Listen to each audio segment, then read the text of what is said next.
Hello বন্ধুরা, আশা করি সবাই ভালো আছো। আমি খুব ভালো আছি। দেখো, আবারও একটা নতুন ভিডিও নিয়ে চলে এসেছি।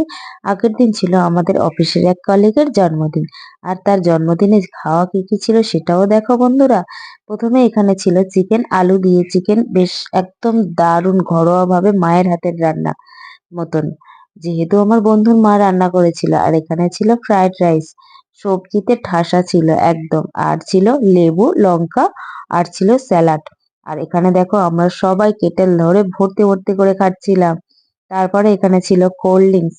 দেখো বন্ধুরা, এখানে কোল্ড ড্রিঙ্কস ছিল, তারপরে জন্মদিন হবে আর পায়েস হবে না। আর সাথে ছিল এখানে চাটনি আর পাঁপড়। উফ, খাওয়াটা ছিল আহা, একদম দারুণ। আর সব থেকে ফেমাস তার হাতের বেক রসগোল্লা।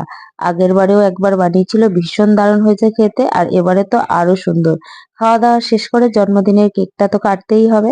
তারপর সবাই আমরা একসাথে বসে কেক কাটিং করে নিয়েছি।